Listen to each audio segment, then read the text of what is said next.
Hey Facebook, where are my Zen Heads at? You're listening to the Zen Large Show. Today, I'm going to talk to you about the difference between fasting and a reduced calorie diet. This is day 3 of a 7-day fast that I do every year. I do a 7-day fast every year for cancer prevention. And I guess before we get into why there are some differences between fasting and just eating less, because people have said to me, Chris, isn't fasting just reducing your calories? It is, but there's a big difference between reducing your calories but still eating food and reducing your calories all the way to zero and not eating any food. It's the processes that occur in the body are very different. So before we get into that, real quick update on my fast. So let's see, I'm just bringing up something on my laptop. Bear with me a second. So it's been going really well. I feel great at this current moment. I feel really great. I'm actually 3 days in. Just as of 8 minutes ago, I last had food Tuesday night at 7 o'clock. So it's 7:08 as I'm recording this. So what is that? 72 hours and 8 minutes without food. But it's going well. The only issues I've had have been just today. I think it actually may have started last night. I started feeling cold, which is an expected behavior. It takes a lot of energy, a lot of calories to keep the body warm. So when there's no food coming in, your body tries to conserve calories by, reducing your temperature a little bit. Your temperature is going to drop some. So I felt cold. And the fix for that was I just put on some long johns and I put on a stocking cap and warmed right up. Right now I feel fine. As far as temperature goes, I am wearing my I don't know if you can see it in the camera, but my sweater I got in Peru with alpacas on it. It's pretty cool. Maybe I'll step up for a second. You can see the alpacas. But yeah, so that was an easy fix. The other thing I had was I have RLS, restless leg syndrome. And the way I treat RLS is I supplement potassium.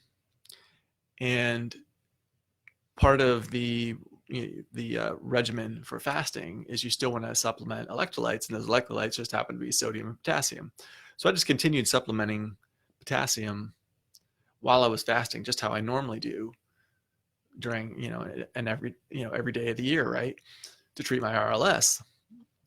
Well, I'm also getting a lot of potassium from food. I eat a lot of fruits and vegetables, and they're high in potassium, those foods.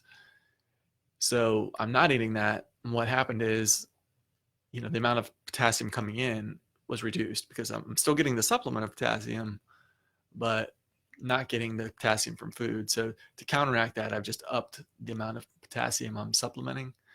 So that will hopefully, counteract that RLS. My RLS is not bothering me right now.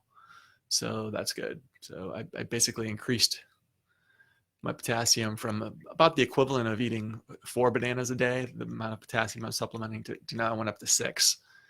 And that seems to be about right, since I don't have any food to help with my potassium intake.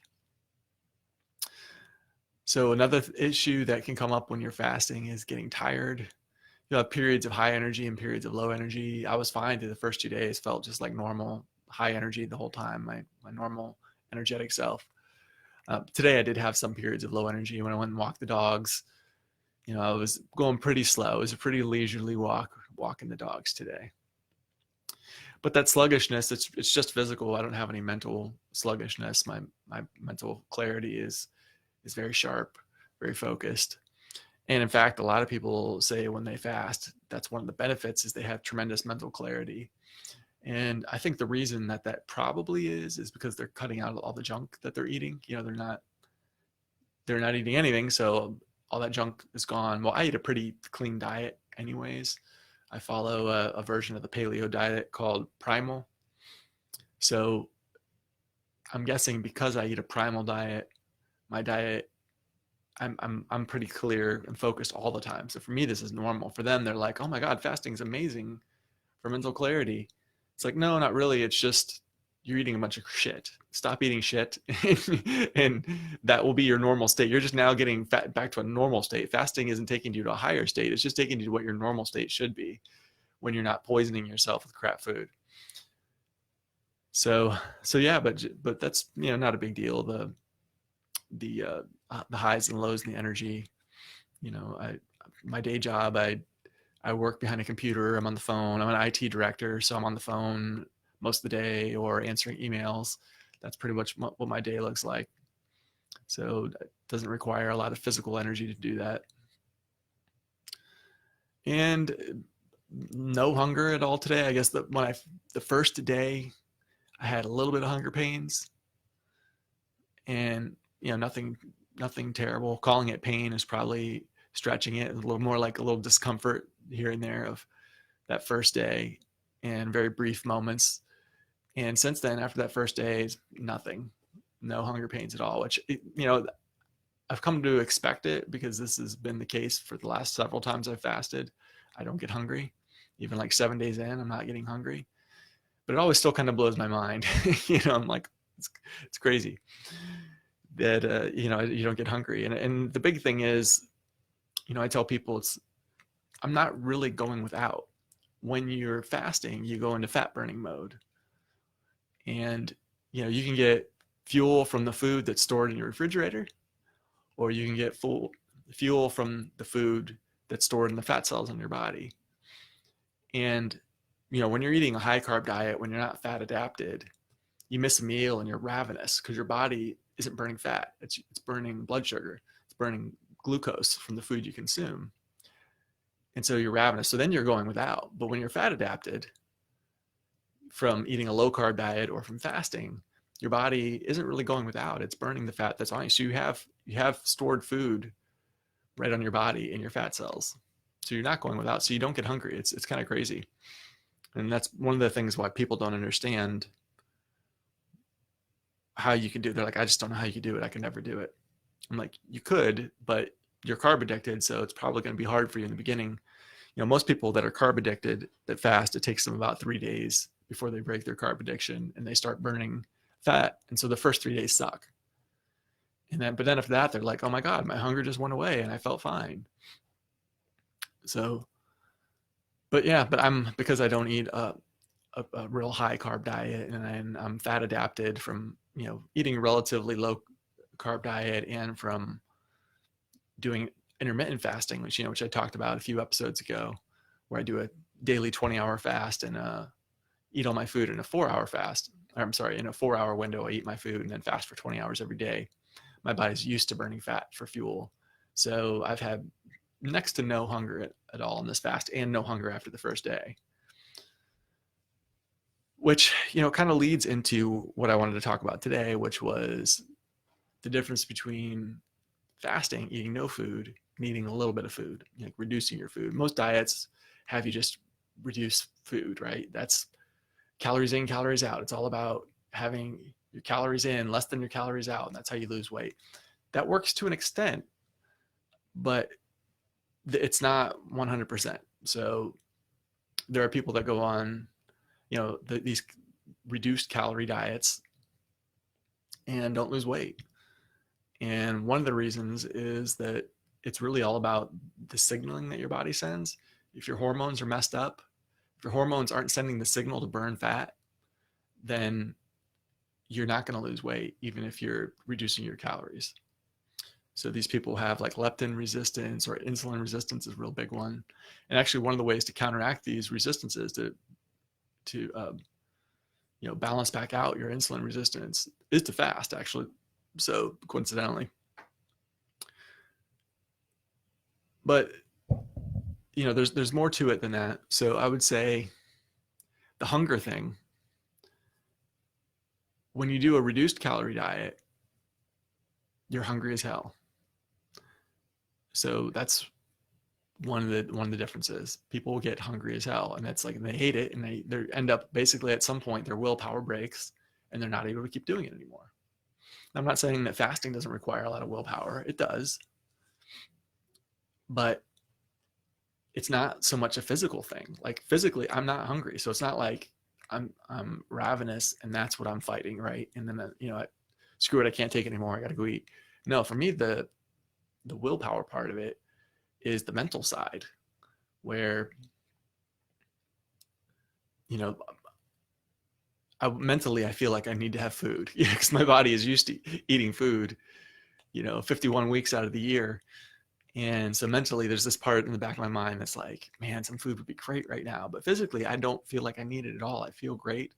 I'm not hungry. I feel fine. So there's that aspect to it. But when you're on a low calorie diet, you're going to be really hungry. It's one big difference. Another big difference is when you're on a low calorie diet, when you're eating, but eating less, you will lose weight. But about half of what you lose will be fat. And the other half is going to be muscle and bone mass. You don't want to lose your muscle and bone mass. That sucks. These are important things for health, for longevity, for living a really rich life as you age. You need muscles, an important part of that. Bone density is an important part of that. You set yourself up for problems when you're stripping that stuff away. And the sad thing is because people are hungry on these diets, they might lose a bunch of weight, but they can't maintain it. And they go back and they eat and they gain the weight back. Well, when you gain weight back, you gain back all fat. And so you're worse off than had you not did the diet at all, because you lost a bunch of fat and muscle. You lost a bunch of muscle and bone mass, but you gain back all the fat and then some. And people that go on yo-yo dieting, where they lose weight, gain it back, lose weight, gain it back, really screw themselves. They get in really bad shape by doing that. It is actually better to just stay fat and not diet than to do yo-yo dieting. That is absolutely true. But when you fast, you do lose some muscle, but it's relatively small compared to reduced fat diets. So much less than 50%. Your body, like I said, the responses in your body, the hormones, the signaling in your body is very different than when you reduce the amount of food, and your body goes into a state where it's actually trying to preserve muscle and burn fat rather than just burning everything. So that's a really big part of it. Another big part of it, the difference between eating a little bit of food and eating no food, is the cleanse part of it, or the reason that I'm doing fasting, which is for cancer prevention.